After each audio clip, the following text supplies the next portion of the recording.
సువార్త అనే ఆధ్యాత్మిక కార్యక్రమానికి ప్రభు నామంలో మిమ్మల్ని అందరినీ ప్రేమతో ఆహ్వానిస్తున్నాం. సిస్టర్ సుల్తాన్ నవీన్ గారు చెప్తున్న వాక్యము మీ అందరికీ దీవెనకరంగా ఆశీర్వాదకరంగా ఉందని మేము ప్రార్థిస్తున్నాం. మీ యొక్క అభిప్రాయాలు సలహాలు యూట్యూబ్ లింక్ ద్వారా మాకు తెలియపరచగలరు. మీలో ఎవరికైనా ప్రార్థన అవసరం ఉన్నట్లయితే స్క్రీన్పై కనిపిస్తున్న మొబైల్ నెంబర్కి మీరు ఫోన్ చేసినట్లయితే మీ కొరకు మేము ప్రార్థన చేస్తాం. ప్రభు మిమ్మల్ని దీవించుగాక.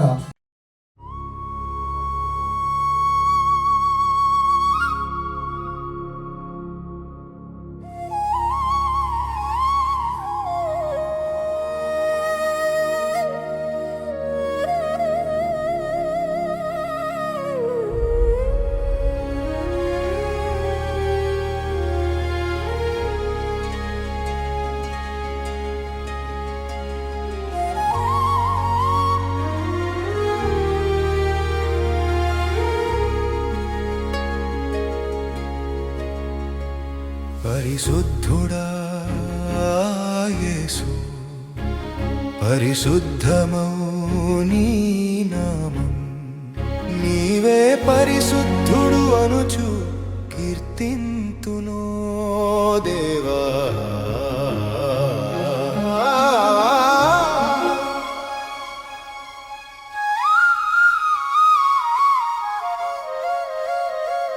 పరిశుద్ధుడా పరిశుద్ధమౌ నీ నామం, నీవే పరిశుద్ధుడు అనుచు కీర్తింతునో దేవా.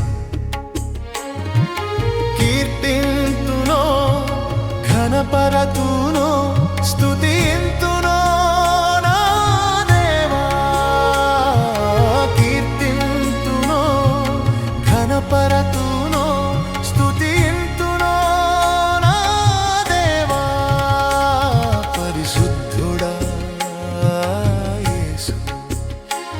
పరిశుద్ధమౌ నీ నామం.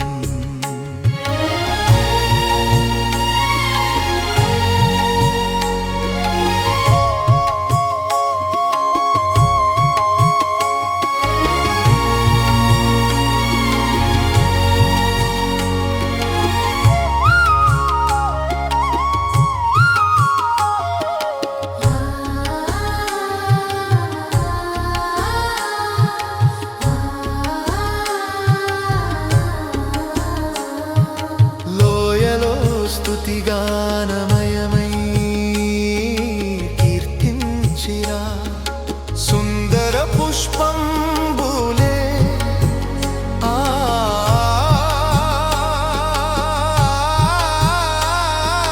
కీర్తించిరా యేసు. నీవే పరిశుద్ధుడవని, నీవే సుందరుడవని, లోయలలో స్తుతిగానమయమై సుందర పుష్పంబులే తూలువులైన నీ కాయమే.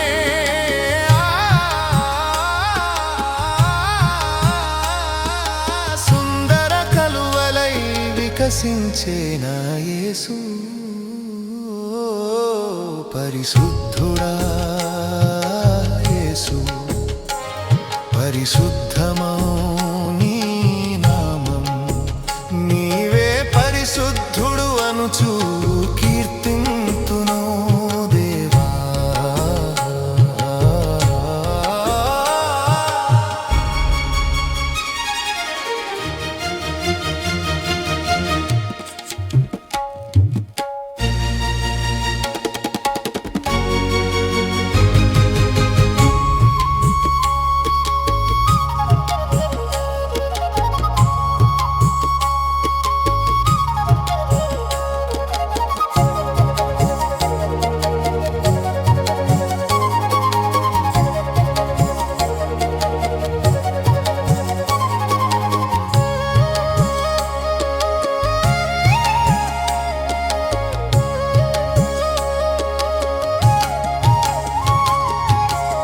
బలు రక్కసిలో దాగిన సుందర రూపం, కోమలమగు పుష్పంబులే నీ మోము చూడ.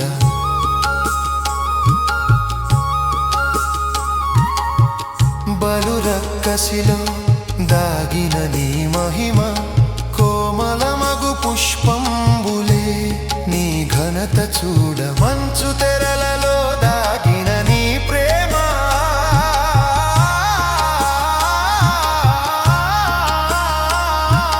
దాగిన నీ కృప వివరించగలనా దేవా పరిశుద్ధుడా యేసు పరిశుద్ధమౌ నీ నామం నీవే పరిశుద్ధుడు అనుచు కీర్తింతునో దేవా పరిశుద్ధుడా యేసు పరిశుద్ధమౌ నీ నామం నీవే పరిశుద్ధుడు అనుచు కీర్తింతునో దేవా కీర్తింతునో ఘనపరతునో స్తుతింతునో నా దేవా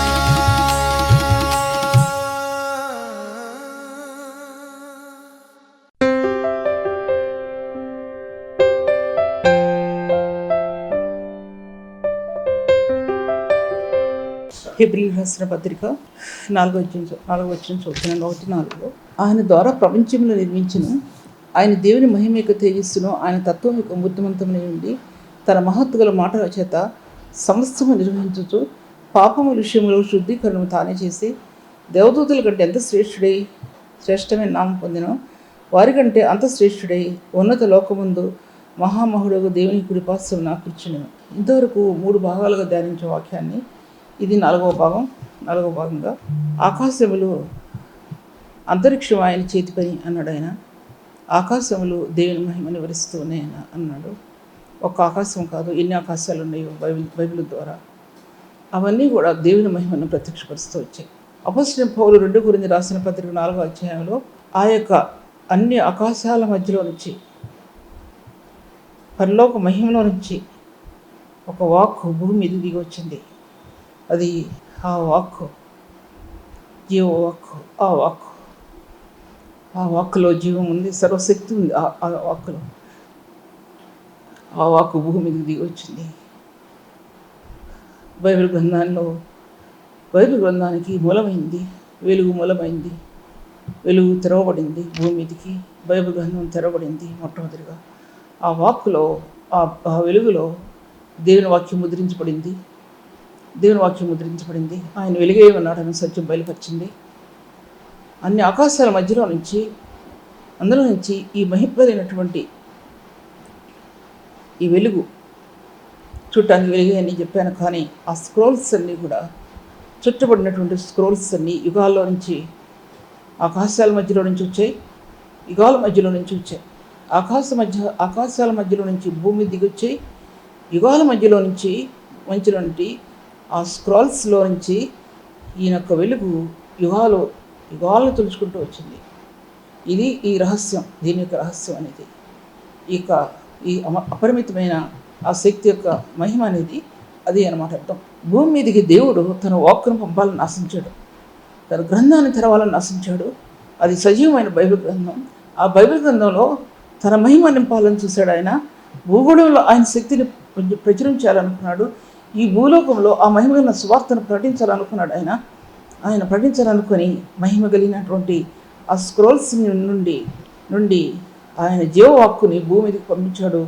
అది ఆదికాండంలో మొదటి వచనంలో దేవుని వాక్కు, ఆ వాక్కు అది ప్రకటన గ్రంథంకి వచ్చేప్పటికీ భూమి మీదకి వచ్చినప్పుడు ఎన్ని రకాలైన వాక్కు భూమి మీదకి దిగి వచ్చిందో, ప్రకటన గ్రంథానికి వచ్చేప్పటికి ఆ వాక్కు సామాన్యమైన వాక్కుగా రాదు. ఇక ముందుకు వచ్చేప్పటికి ఆకాశాల మధ్యలో నుంచి వచ్చిన జీవం కలిగిన ఆయన వాక్కు, ఇది వెలుగై ఉందని చెప్పినటువంటి వాక్కు. ఆయన అటువంటి వాక్కు ఈ చీకటి అయిన భూమి మీద ఒక గ్రంథం తెరవబడి ఉండటం నేను చూచానంటాడు. ఆయన ప్రకటన గ్రంథంలో ఒక గ్రంథం ఆయన ఎదుట తెరవబడి ఉంటూ నేను చూచానంటాడు. ఆ గ్రంథం ఇప్పడానికి ఎవరికి కూడా శక్తి లేనందున యూదాగోత్ర దావీదు చిగురైన యూదాగోత్ర వంశపు యేసు వధించబడినట్టు గొర్రెపిల్ల అక్కడ నిలబడి ఉంటే నేను చూచి తిని అంటాడు. అలాగే ఆదికాండంలో ఆ ప్రభుని గొర్రెపిల్లని భూమికి ఆయన శరీరాకారం ధరించిన ప్రభువుని ఈ భూమిలో గొర్రెపిల్లగా వధించడానికి సిద్ధపడ్డాడు. అప్పుడే ఆయన భూమికి పునాది వేయకూడక మునిపే. ఎఫెసీ రాసిన పత్రిక 1 భూమికి పునాది వేయకూడక మునిపే ఆయన తన గొర్రెపిల్లను వధించడానికి ఇష్టపడ్డాడు. ఆయన తన కుమారుని మహిమా స్వరూపి ఆయన దాంట్లో రాయబడి ఉంది ఆయన తత్వం యొక్క పాపం విషయంలో శుద్ధీకరణ సానే చేసి పై భాగంలో ఆయన తత్వం యొక్క మూర్తిమంతమై ఉండి పాపముల విషయంలో శుద్ధీకరణ తానే చేసి ఈ పాపం విషయంలో ఈ పాపం యొక్క భయంకరత్వం ఇప్పుడుది కాదు, అది ఇప్పుడు మనం చూసేది కాదు, ఇప్పుడు తలించేది కాదు, యుగాల్లో నుంచి బయలుదేరింది. ఆదికాండం నుంచి ఆదాము అవ్వల దగ్గర నుంచి ప్రారంభమైందని అనుకుంటున్నా సరే, ఆదాము తప్పు చేశాడు, అవ తప్పు చేసింది అనుకున్నా. తర్వాత వాళ్ళు గొర్రెపిల్ల రక్తం చేత శుద్ధి చేయబడినటువంటి వారు అని రాయబడి, శుద్ధి చేయబడినటువంటి వారు వాళ్ళు గొర్రెపిల్ల ఉండే రక్తం చేత. పాపం యొక్క క్రియ కయీను నుంచి ప్రారంభమైంది. పరిశుద్ధ సన్నిధి చేతిలో నుంచి ప్రార్థన చేతిలో నుంచి ఎనోషుల నుంచి ప్రారంభమైంది. ఒక అన్ని రకాలైన వారు పెద్దలు అనబడిన వారు, పెద్దలంటే గోత్రాలని ఆశీర్వాదకంగా తీర్చిదిద్దినటువంటి ఆదిమకాల పెద్దల్లో ఆ మహిమ కలిగిన ప్రకాశం దిగొచ్చింది. జ్ఞానరూపకమైన వాక్యం దిగొచ్చింది. పరిశుద్ధులని కీర్తించబడిన వాక్యం దిగొచ్చింది. హల్లెలూయా స్తుతి పదాలతో కీర్తించగల స్తుతి గీతాలు ప్రారంభమయ్యాయి. జ్ఞానం ప్రారంభమైంది. సృష్టి ప్రారంభంలో ఇన్ని స్థానాలు భూమి మీద కట్టబట్టం అనేది ఆదిమ కాలంలో నుంచే అది ప్రారంభమైనట్టుగా చూస్తాం. ఆ ప్రభు భూమిలో ఆయన వెలుగు కలగ మురుపు ఆయన యేసుక్రీస్తు ప్రభుని గురించి ఆయన తత్వం యొక్క మూర్తం ఎటువంటిదో తన మహత్తు గల మాట చేత సర్వమును సమస్తము నిర్వహించుతూ పాపముల విషయమై శుద్ధీకరణ తానే చేసి పాపం విషయంలో అటువంటి మహిమ కలిగిన దేవుడు మట్టి రూపాన్ని ధరించాడు. అదే అర్థం, మట్టి రూపాన్ని ధరించాడు. ఆయన్ని ఎంతోమంది కనుగొనలేదు. ఆయనలో జీవం ఉంది, ఆయనలో వెలుగుంది, ఆయనలో మహిమ ఉంది, ఆయనలో సర్వశక్తి ఉంది. పాపాలను క్షమించడానికి అధికారం ఉంది, పాపాలను శుద్ధి చేయడానికి అధికారం ఉంది. ఆయనలో ఉన్న శక్తి అపారమైన శక్తి. అటువంటి ప్రభుని ఎవరు గుర్తించలేకపోయారండి, ఇప్పుడు కూడా గుర్తించలేకపోయారు. ఆయన గురించి ఎవరు తెలియజెప్పరు. ఆయన గురించి 2 మాటలు ఎవరు చెప్పరు. ఎంతసేపు తమ సొంత వాటిల కోసం చెప్పుకుంటారు, తమ సొంత వాటిని గురించి వివరిస్తారు. పరిశుద్ధ దేవుని నామం గురించి వివరించగలిగిన వారు ఈ లోకంలో చాలా తక్కువ మంది ఉన్నారనే విషయాన్ని మీతో నేను మాట్లాడుకుంటున్నాను. ఆయన తన మహిమను గురించిన జ్ఞానాన్ని గురించి అపోస్తలుడైన పౌలు దాంట్లో రాస్తూ, దాంట్లో ఆ స్క్రోల్స్లో ఏమున్నాయంటే దేవుని మహిమ యొక్క జ్ఞానం, స్వార్థ ఏంటి, మహిమ స్వార్థ, దాంట్లో అందరూ తెరవబడ్డాయండి. తెరవబడకపోతే ఈ వ్యక్తి పాప భూయిష్టమయంలో ఉన్నటువంటి వ్యక్తి, నాకంటే ఎవరు అదొకటి లేడని చెప్పుకునే వ్యక్తి, అటువంటి వ్యక్తి కళ్ళు తెరవబడ్డాయండి. ఈ కళ్ళు తెరవబట్టడానికి ఆ ప్రభు పునరుత్థాన మహిమను చూపించవలసి వచ్చిందండి. ప్రతి ఒక్కరికి శిలువ యాగాన్ని చూపిస్తే, శిలువ రక్తాన్ని చూపిస్తే ఆ శిలువ రక్తంలో పునరుత్థాన మహిమను చూపించాడండి దేవుడు. ఆ పునరుత్థాన మహిమ అని ఆత్మకు అందిందా ఎప్పుడైనా? పునరుత్థానంకి జ్ఞానం ఆత్మకి ఎప్పుడైనా అందిందా? అది అందలేదంటే నీవు ప్రభు సన్నిధిలో నీ పాపం గురించినటువంటి యోచనలో నీ హృదయం తగ్గింపు లేదు. గర్వమే అందులో నింపడి ఉంటుంది, కానీ గ్రహింపు లేదు. ప్రార్థనలో గ్రహింపు లేదు, విజ్ఞాపనలో గ్రహింపు లేదు, తగ్గింపు లేదు, గ్రహింపు లేదు. సర్వశక్తుడని యోచన లేదు, ఆయన స్థుతికి పాత్రుడని ఆ తలంపు లేదు, ఆ ప్రేమానుబంధం లేదు. ఆ ప్రేమానుబంధంలో నీ ఆత్మ పరవశం లేదు. అటువంటి లేని వారికి ఇవన్నీ ఎలా తెలియపరచబడతాయండి? ఏమి తెలియపరచబడవు. ఎవరైనా చెప్తే బూటకం అనుకుంటారు, ఎవరైనా చెప్తే నాటకం అనుకుంటారు. జాగ్రత్త సుమా, లెక్క అప్పగించవలసిన అవసరం ఉంది. ఒక్కొక్కళ్ళు కూడా లెక్క అప్పగించవలసిన బాధ్యత ఉందనే విషయాన్ని మాత్రం మర్చిపోవద్దు.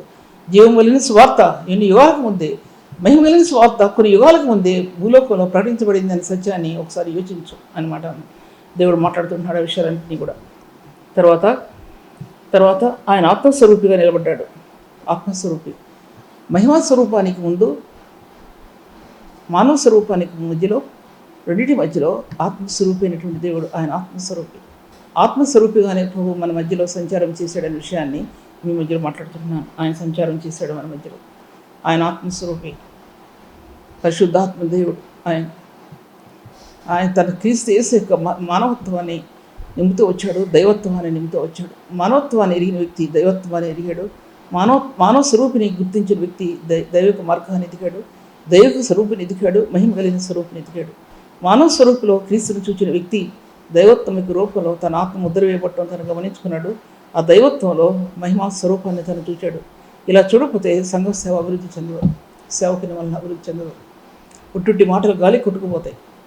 దీనిలో సంఘం యొక్క సేవ అభివృద్ధి చెందడానికి ఈ ఒక సేవకునిలో ఉండే గుణలక్షణాలు, ఆడవాళ్ళైనా సరే, ఆడవాళ్ళైనా బ్రదర్స్ అయినా సరే, సిస్టర్స్ అయినా సరే, సేవకులంతా ఆడవాళ్ళు కూడా ఉన్నారు.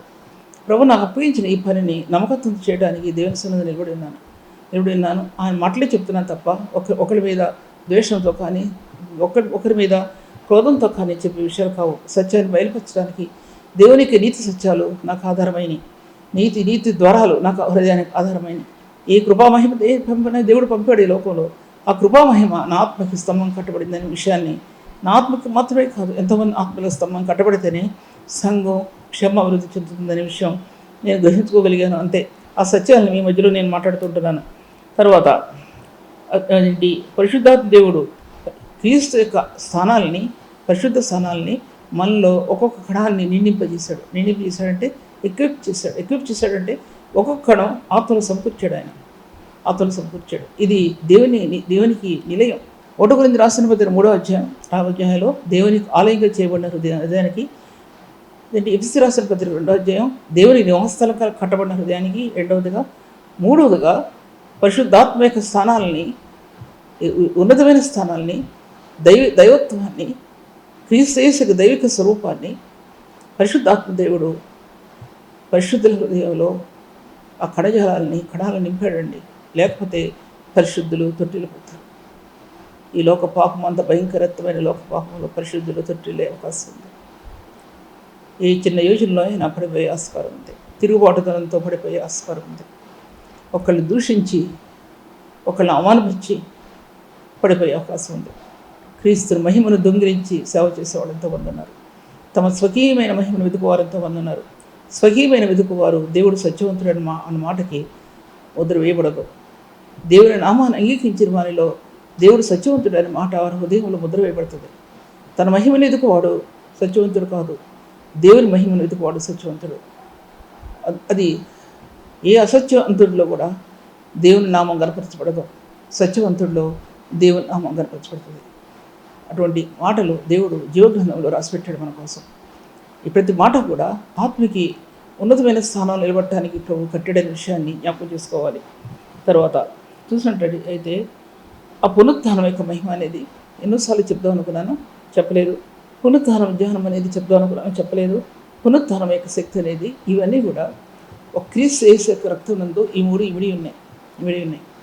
ఒక వ్యక్తి రక్షణని కలిగి ఉన్నప్పుడు, రక్షణని ఆత్మను అంగీకరించినప్పుడు, అనగా క్రీస్తు యేసు యొక్క రక్తాన్ని ఆత్మ అంగీకరించినప్పుడు నూతన స్వభావం హృదయంలో కలగటం, నూతన జీవితం ప్రారంభం అవటం, నూతన సృష్టిగా హృదయం చేయబడటం, పాప సంబంధమైన వాటి మీద అధికారం లభించటం, దేవుడు పరిశుద్ధుడని కీర్తించడం, నీ హృదయం క్రీస్తుతో సమైక్యత చెందటం, పరిశుద్ధాత్మలో ఆ హృదయం ప్రార్థనలో స్తుతియాగంలో ఆనందించడం, ఇవన్నీ జరిగే కార్యాలు.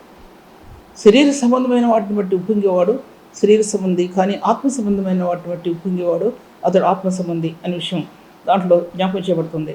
పునరుత్థానం యొక్క మహిమ అనేది దానిలో క్రీస్తు యేసు యొక్క మహిమా స్వరూపాన్ని ఇప్పి చూపిస్తుంది. క్రీస్తు యేసు యొక్క రక్తం యొక్క విలువ, మహిమా స్వరూపాన్ని. ఆ ప్రభు ఇటువంటి వాడు, ఆయన మహిమ తేజస్సు ఇటువంటిది, ఆయన మహిమ కాంతి అటువంటిది అని వాటి యొక్క గుణగణాలని, క్రీస్తు యేసు యొక్క మహిమ యొక్క గుణగణాలని ఇప్పి చూపించాడు దేవుడు. అందులో పునరుత్థానం యొక్క మహిమలో, పునరుత్థాన మహిమ అనేది ఆయన రక్తంలోంచి మార్గాలు, ఆయన రక్తంలో మార్గాలు, నీ తెలియనటువంటి విషయాలు, నీ తెలియని సత్యాలు పునరుత్థానం యొక్క మహిమలో బయలుపరచబడ్డాయి. జ్ఞాపకం చేసుకోవాల్సింది. ఇంకా దాన్ని డీప్గా చెప్పట్లేదు నేను, డీప్గా చెప్తే ఇంకో విషయాలు చెప్పాల్సి వస్తుంది. పునరుత్థానం యొక్క మహిమ, నీ ప్రభులో నీ ఆత్మ ప్రకాశించడానికి, నువ్వు గమనించుకుంటావు. పునరుత్థానం యొక్క మహిమలో ఆ యొక్క ఆనందం వేరు. ఈ లోకంలో అందరూ నేను విడిచిపెట్టేసిన విడువని ప్రభు అని ఆయన పాదాలను పట్టుకొని, ఆయన వస్త్రం చెంపి పట్టుకుని నడుస్తావు. ఆయన వస్త్రం చెంగు పట్టుకుని నడుస్తావు. ఆయన వస్త్రం చెంగు కప్పిన ఆయన వస్త్రపు చెంగు నీ హృదయాన్ని కప్పుతుందని నీకు తెలుసు. ఆయన వస్త్రపు చెంగు నీతి కలిగిన వస్త్రపు చెంగు నీతిని నీకు వస్త్రంగా ధరింప చేశాడని అది గ్రహించుకోగలగాలి. నీతి నిన్ను పరిశుద్ధుడి నీతి నిన్ను అనేకమైనటువంటి రత్న సమూహంతో ఆ నీతి నింపబడి ఆ యొక్క తెరల మీద నేను కప్పుతుంది. ఆ విషయం నువ్వు గ్రహించుకున్న రోజు నీవు ధన్యురాలు అవుతావు. ఇవి నేను చెప్పడానికి ఎన్నో శ్రమల మార్గాలను ఆలోచించాను. తర్వాత పునరుత్థానం యొక్క జ్ఞానం అనేది పునరుత్థానం యొక్క జ్ఞానం అది మహిమలో ఉంచబడిన జ్ఞానం. రెండవదిగా పరిశుద్ధాత్మని జ్ఞానం. మూడవదిగా పరిశుద్ధాత్మని శక్తిలో ఒక వ్యక్తి ఆ జ్ఞానాన్ని అనుభవించుకోవటం అనేది మూడవదిగా చెప్పబడింది. పునరుత్థానం యొక్క శక్తిలో జ్ఞానం, పునరుత్థానం యొక్క మహిమలో జ్ఞానం రేణువులు వాక్యం చెప్పబడింది. 1 కొరింథీ రాసిన పత్రిక 1:31 వచనంలో జ్ఞానం, విమోచనలో నీకు అందించబడిన జ్ఞానం పునరుత్థాన మహిమకు కనెక్ట్ చేయబడింది. నువ్వు మరణంలో సమానం అనుభవం కలిగి ఉంటే పునరుత్థానంలో కూడా నువ్వు సమానమైన అనుభవం కలిగి ఉంటావు. రోమీయులకు రాసిన పత్రిక 6వ ఆఖరి భాగంలో మరణంలో సమానమైన అనుభవం లేకుండా పునరుత్థానం యొక్క మహిమలో నువ్వు సమానమైన అనుభవం కలిగి ఉండలేవు, సాధ్యపరచకూడదు. పునరుత్థానం మహిమ అటువంటిది అనే విషయం జ్ఞాపకం చేయబడుతుంది. పునరుత్థానం యొక్క మహిమ జ్ఞానం అనేది అది అతీతమైన జ్ఞానం. ఈ జ్ఞానాలన్నీ కూడా దాంట్లో నుంచి పుట్టే. పునరుత్థానం యొక్క జ్ఞానం నుండి ఈ జ్ఞానాలన్నీ పుట్టే. దైవికమైన జ్ఞానం, దైవాత్మ ఆత్మకు అనుగ్రహించిన జ్ఞానం, దైవాత్మ ఆత్మకు అనుగ్రహించే సత్యం. ఆ జ్ఞాన తరంగాలు అవి చెప్పబడ్డాయి. పరిపూర్ణమైన వాని జ్ఞానం దేవ గ్రంథంలో చెప్పబడింది. జ్ఞానం నివాసం కట్టుకుంది, 7 స్తంభాలుగా నివాసం కట్టుకుంది. సామెతలో రాయబడింది. జ్ఞానం యొక్క ఐశ్వర్యం బైబిల్ గ్రంథంలో మాట రాయబడలేదు, కానీ జ్ఞానం యొక్క ఐశ్వర్యం కూడా దాచిపెట్టబడి ఉంది. మహిమ యొక్క ఐశ్వర్యం ఎలా ఉందో జ్ఞానం యొక్క ఐశ్వర్యం కూడా దాచిపెట్టబడి ఉంది. జ్ఞానం ఐశ్వర్యం యొక్క నిధుల్లోనికి తీసుకెళ్తుంది. మహిమ అనేది తెరవబడినప్పుడు ఈ జ్ఞానం మహిమ యొక్క ఐశ్వర్యంలోనికి ఈ జ్ఞానం యొక్క గ్రంథులు అక్కడ తీసుకెళ్తాయి. ప్రభువుని రక్షకుడుగా అనుభవంలో ఇవన్నీ దాచిపెట్టబడి ఉన్నాయి. ఒకవేళ ప్రభువుని రక్షకుడును అంగీకరించకపోతే ఈ పాప జీవితాన్ని పట్టుకుని ఎలాడతావు, అదే సర్వస్వం అనుకుంటావు. దాని నుంచి విడుదల పొందడానికి క్రీస్తు యేసు యొక్క రక్తం మాత్రమే సాధ్యం, మరి ఇది కూడా సాధ్యపరచకూడదు అనే విషయాన్ని మీతో మాట్లాడుతుంటున్నాను. ఇంకా ముందుకెళ్ళడం అంటే దీంట్లో జ్ఞానం అనేది ఆత్మకు తెరవబడినటువంటి ఐశ్వర్యం. ఆత్మకు తెరవబడిన ఐశ్వర్యం, అందులో మహిమైశ్వర్యం ప్రకాశిస్తుంది. ఆత్మకి తెరవబడినటువంటి జ్ఞానం, తెరవబడిన ఐశ్వర్యం, అందులో మహిమైశ్వర్యం ప్రకాశిస్తుంది. అందులో కృపా మహదైశ్వర్యం అనేది ఏరులే పారుద్ది. అది సేవ యొక్క రహస్యం. సేవలో ఇది ఉండాల్సిమా? ఇది సేవలో లేకపోతే ఏ వ్యక్తి కూడా సేవ చేయడానికి బలం పొందలేరు. ఆయనకు జ్ఞానం లేకుండా, ఆయన యొక్క మహిమ లేకుండా, ఆయన యొక్క కృప లేకుండా ఏ వ్యక్తి ఆత్మ యొక్క పరిపూర్ణుడు కాలేడు. జీవవాక్యం గురించి ఆది నుండి ఏది ఇంటిమో ఏది కనులారో చూచితమో అది మీకు తెలియజేస్తున్నాము అంటాడు. 1వ యోహాను పత్రిక. ఆది నుండి మేము ఏది ఇంటమో ఏది కనులారో చూచితమో ఏది నిదానించి కనుగొంటేమో మా చేతులు దేనిని తాకి చూచానో ఆ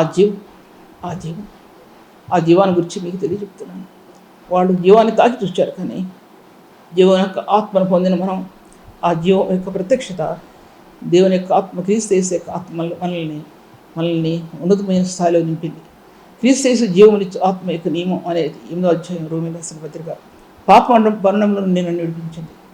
పాప మరణం దేవుని యొక్క క్రీస్తు యేసు యొక్క ఆత్మ, జీవమునిచ్చు ఆత్మ మనల్ని ఉన్నతమైన స్థలాలలో పెట్టింది. చెప్పసఖ్యం కాని హోరులతో ప్రార్థన విజ్ఞాపన తీసుకువెళ్ళింది. ఎందుకంటే ఎంతో ఐశ్వర్యాన్ని నీ హృదయ గదుల్లోనికి ఆయన నింపాలని ఆశించాడు. చెప్పసఖ్యం కాని మూలులతో ప్రార్థించే ఆత్మ నీ గనులు నింపాలని చూచాడు.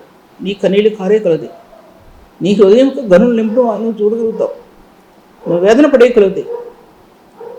నీ జీవితంలో ఎవరు కూడా వేదన పడకుండా, దుఃఖపడకుండా క్రీస్తు యేసు ఉన్నతమైన స్థానాల్లో ఒక వ్యక్తి నడవడం అనేది సాధ్యపరచకూడదు. కన్నీళ్ళతో విత్తువాడు సంతోషకాలంతో పంటలు వస్తాడు. పిటికిడి విత్తనం చేత పట్టుకుని ఏడ్చుకో విత్తువాడు సంతోషకాలంతో పనులు మోసుకుని వస్తాడు. కన్నీళ్ళు ఆత్మలో అవి ఒక హృదయం నెమ్మది పొందడానికి, గాయపరచబడటానికి, గాయాలు తీర్చడానికి అందులో క్రీస్తు యేసు యొక్క కన్నీళ్ళు ఉన్నాయి. ఆయన కన్నీళ్ళు అందులో ఖర్చబడతాయి. నీ కన్నీళ్ళు తుడవడానికి ఆయన కన్నీరు నీ ఎందుకు ఖర్చబడుతుంది. నీ హృదయం, నీ పరితాపం అప్పుడు మార్చబడుతుంది, లేకపోతే మాన్పబడదు. ఆయన గాయాలు నీ హృదయంలో ఉన్న గాయాలు కట్టబడాలంటే ఆయన కన్నీరు నీ హృదయంలో కావాల్సిందే. మరే విధంగా సాధ్యపరచబడింది. తర్వాత ఆ మహిమా స్వరూపి మానవ స్వరూపిగా పుట్టాడనే విషయం మీతో మాట్లాడుతూ వస్తున్నాను. పాపం విషయంలో శుద్ధీకరణ తానే చేసి, ఈ పాపం విషయంలో ఆది కాలం నుంచి కూడా ఈ పాపం విషయంలో తన కుమారుడిని క్రీస్తు ఆయన శుద్ధీకరణ చేయాలి, శిలువ యాగం చేయాలని దేవుడు తన కుమారుని విషయంలో ముందుగా నిర్ణయించాడు. ముందుగా నిర్ణయించి ఆయన బలికి అప్పగించడానికి ముందుగా యేషయా ప్రవచించిన, ఇర్మియా ప్రవచించిన, దావీదు ప్రవచించిన, ప్రవక్తలు ప్రవచించిన విధానాలు క్రీస్తు యేసు యొక్క బలియాగం, క్రీస్తు యేసు యొక్క బలియాగం. దానియేలు ప్రార్థించినప్పుడు 77 వారములు పట్టునని చెప్పినప్పుడు శిలువ అందులో దాచిపెట్టబడి ఉంది. అతి పరిశుద్ధమైన స్థలాన్ని అభిషేకించడానికి ఆయన రక్తం చిందించబడుతుంది. దానియేలు అభిషేకించడానికి, అతి పరిశుద్ధ స్థలాన్ని అభిషేకించడానికి ఆయన విలువైన రక్తం, ప్రభు ఆయన రక్తం చిందించబడవలసింది. దానిని బతులాడుకుంటున్నాడు ప్రార్థనలో. అన్ని కోణాలు గుండా ప్రభువు దానియేలుతో మాట్లాడుతూ ఉన్నాడు. అది క్రీస్తు యేసు యొక్క నిబంధన రక్తం ద్వారా మన అంతరాత్మలో ఆ మార్గాలు తెరవబడతాయి, లేకపోతే తెరవబడవ విషయాన్ని నేను మీతో మాట్లాడుతుంటున్నాను.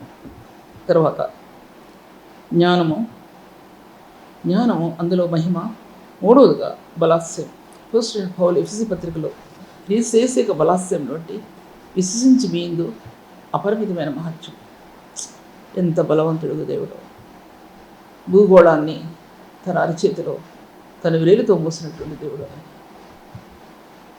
ఆకాశంలో ఆయన చేతి పనులు, అంతరిక్షము ఆయన చేతి పని. ఆకాశంలో దేవుని మహిమను వివరిస్తున్నాయి, అంతరిక్షము ఆయన చేతి పనిని ప్రచురపరుస్తుంది.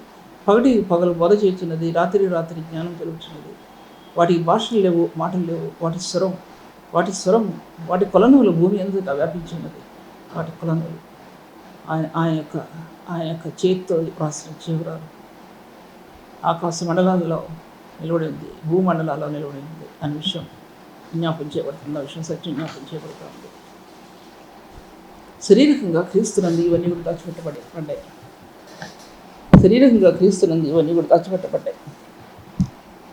ఆయన దీనత్వం కలిగిన ఆయన శరీరం, దీన స్వరూపాన్ని గరించిన ఆయన శరీరం గాయాలు చేయబడ్డాయి, కొట్టబడ్డాయి, దున్నబడ్డాయి, ఈటులతో పొడవబడ్డాయి, రక్తం ప్రవాహాలుగా కార్చబడింది. కలవరి సిలువ మీద, గొల్గొతా కొండ మీద ఆయన నీకోసం నా కోసం ఆయన సిలువ వేయబడ్డాడు. ఆయన అందులో ఆ రక్తం ఎక్కడ ప్రవహించిందో అక్కడ మహిమ ప్రకాశించింది. ఏ హృదయం మీద రక్తం ప్రవేశించిందో అక్కడ మహిమ ప్రకాశించింది. అక్కడ జ్ఞానోదయం అయింది, అక్కడ హీలింగ్ జరిగింది, పరిశుద్ధాత్మని కార్యం నెరవేర్పు జరిగింది, పరిశుద్ధాత్మని శక్తి కుమరించబడింది. ఆయన మహామహిలో దాచిపెట్టబడినటువంటి దేవుడు. ఆయన పాపముల విషయంలో శుద్ధీకరణ తానే చేసి ఎంత శ్రేష్టమైన నామం పొందాను అంత శ్రేష్ఠుడే, దేవుని కుడిపార్శ్వన ఆశ్చర్యుడైనటువంటి ప్రభు. ఆయన తన మహత్తు గల మాటల చేత ఆయన భూమి ఉన్నప్పుడు ఆయన మాటలు ఎటువంటి మాటలు మాట్లాడాడంటే ఆయన పాపాన్ని ఖండించాడు, ఆయన దీనత్వాన్ని నేర్పాడు, ఆయన పరిశుద్ధతని ఇప్పి చూపించాడు దేవుడు మానవులకి. ఆయన మహిమలైన శరీరాన్ని తెరిచాడు భూమి మీద నుంచి. ఆ మహిమైన శరీరాన్ని ఆయన మహత్యం కలిగిన మాటల చేత, ఆయన మహత్యం కలిగిన మాటలు ఎన్నో భూమి మీద ఆయన జ్ఞానం కుమ్మరించాడు, ఆయన మహిమను ప్రకాశింపజేశాడు, అనేకులలో శక్తి కుమ్మరించాడు, హీలింగ్ జరిగించాడు అనేక మందిలో. స్వార్థల్లో ఎన్నో మార్గాలు తెరిచి స్వార్థల్లో మార్గాలు తెరవబడ్డాయి. ఆయన యొక్క స్వార్థల్లో ప్రతి 4 స్వార్థల్లో దేవుని యొక్క స్థానాలు తిరుగుబడ్డాయి. దాంట్లో ఆయన బోధలు ఎటువంటి బోధలు దాంట్లో చేయబట్టిన బోధలు దాంతో స్వార్థ స్థిరపరచబడింది. ఆ స్వార్థల్లో ఎన్నో అద్భుతమైన కార్యాలు జరిగించాడు ఆయన వాక్యం స్థిరపరచబట్టడానికి ఎన్నో కార్యాలు జరిగించాడు. తర్వాత బైబిల్ గ్రంథం పూర్తయిన తర్వాత కూడా ఆయన రోమి రాసిన పత్రిక 11వ అధ్యాయం కూడా మహత్ కార్యాలు, అద్భుతమైన కార్యాల గురించి అక్కడ మాట్లాడాడు. ఇలుగురి ప్రాంతం వరకు అన్నాడు, దాంట్లో స్వార్థను ప్రకటించామన్నాడు. దాంట్లో అక్కడ ఎన్నో జరిగినాయి అని చెప్పాడు. అక్కడ అన్ని జనులలో ఎన్నో అద్భుతమైన కార్యాలు జరిగిస్తూ వచ్చాడు. ఎక్కడ తన స్వకీయమైన మహిమను ఎదిగినట్లు మనం చూడలేం. ఎన్ని అద్భుతాలు జరిగిన దేవుని మహిమను ఎత్తికాడు. దేవుని మహిమను వెతుకువాడు సచ్చుకుంటాడు. అతనికి అబద్ధం లేదు. అలాగా స్వార్థలో సేవా జీవితంలో దేవుని మహిమను వెతుకగలిగే వారు సత్యవంతులాడు. అది స్వార్థ సేవ యొక్క రహస్యం. స్వార్థ మనం ప్రకటిస్తున్నామంటే ఎన్నో అద్భుతాలు జరగచ్చు, ఎన్నో జరుగుతాయి. తన యోచన బట్టి దేవుడు తన కార్యాలు జరిగిస్తాడు. అది దేవునికి మహిమ చెల్లించాలి. దేవునికి మహిమ చెల్లించాలి. మన మహిమను, దేవుని మహిమను మనం దొంగిలించడానికి ఎప్పుడు కూడా ప్రయత్నం చేయకూడదు అనే విషయాన్ని దేవుడు నాకు నేర్పిన విషయాలు. అందుకోసం దేవదూతుల కంటే ఎంత శ్రేష్టమైన నామం పొందిన వారికంటే అంత శ్రేష్ఠుడే ఉన్నత లోకమందు మహామహుడు దేవుని కుడి వాసున కూర్చుని ఆయన యాజకుడిగా, ప్రధాన యాజకుడిగా ఆకాశమండలం గుండా వెళ్ళి దేవుని కుమారుడు తన తండ్రి పక్కన ఆసీనుడయ్యాడు. తండ్రి ఆయన అభిషేకించాడు, తన ఆత్మ చేత అభిషేకించాడు. ఆయన అభిషేకించబడిన ఆత్మని ప్రభు భూలోకానికి తిరిగి పరిశుద్ధాత్మ దేవుని పంపించాడు ఈ లోకంలోకి. మనల్ని ఓదార్చడానికి, మనల్ని ఆదరించడానికి పరిశుద్ధాత్మ దేవుడు మన మధ్యలో సంచారం చేస్తూ వచ్చాడు అని అర్థం. అందుకోసం ఆకాశాలు దేవుని మహిమను ఎలా వివరిస్తున్నాయో, అంతరిక్షం ఆయన చేతి పనిని ఎలా ప్రచురపరుస్తుందో ఒకసారి యోచించుకోవాలి.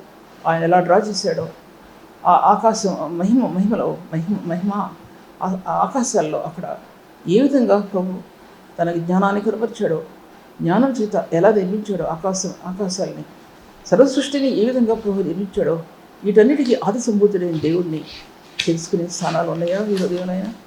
ఏ హృదయాలైనా స్థానాలు ఉన్నాయా తెలుసుకునే స్థానాలు? ప్రభుని, పరిశుద్ధుడైన ప్రభుని ప్రేమించే స్థానాలు ఉన్నాయా? ఒకసారి యోచించుకోవాలి. ప్రభు ఈ వాక్యం జీవించాలి. తండ్రి నీ వందనములు ప్రభా, గొప్ప దేవుడు, జీవం వెళ్ళిన వాడవు తండ్రి. నీకు సమయం బట్టి వందనములు ప్రభా.